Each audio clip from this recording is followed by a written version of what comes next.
The best merienda ng mga Pinoy. Ang pansit sotanghong gisado ay isa sa mga sikat na lutuin sa Pilipinas. Ito ay gawa sa sotanghong noodles na niluluto kasamang iba't ibang sangkap tulad ng karne, gulay at iba pang pampalasa. Ito ay isang masarap at masustansyang pagkain na karaniwang inihahanda sa mga espesyal na okasyon o simpleng merienda o hapunan sa bahay. Mas masarap kainin habang ito ay mainit.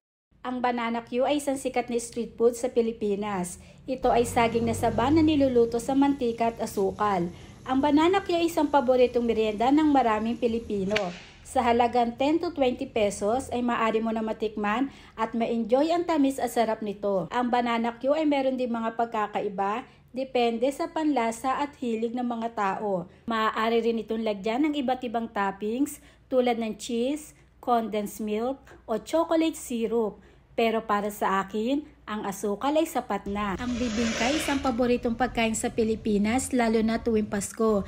Ito ay kakanin na gawa sa glutinous rice flour, gata ng niyog, asukal at itlog. At para maging espesyal, nilalagyan ito ng itlog na maalat at keso sa ibabaw.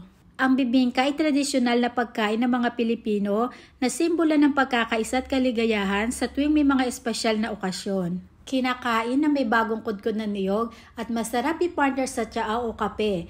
Mula sa malakit na bigas, gata ng niyog at ube. Ang bumbong ay karaniwang niluluto sa mga kawayan na ginagawang tubo na nagbibigay sa kakanin na natatanging hugis at lasa. Ang kakanin na ito ay karaniwang kinakain kasama ang asukal, pulbos ng niyog at mantikilya. Ang turon ay isang popular na pagkain panghimagas sa Pilipinas. Ito ay gawa sa saging na saba na may asukal na binabalot sa lumpia wrapper. Ito ay piniprito hanggang sa maging golden brown. Ang turon ay masarap kainin kahit mainit o malamig. Ang lumpiang toge ay masarap na pagkain na karaniwang inihahain bilang appetizer o merienda. Ito ay binubuo ng ginisang toge at iba pang mga gulay na binalot sa lumpia wrapper at pinipirito hanggang sa ito ay dumutong.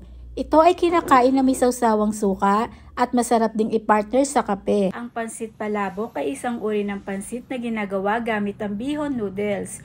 Ito ay may malinamnam na sauce at iba't ibang sangkap tulad ng hipon, tokwa, tinapa flakes, boiled egg at chicharon. Ito ay masarap at malasa na pagkain na karaniwang kasama din sa mga handaan o mga espesyal na okasyon.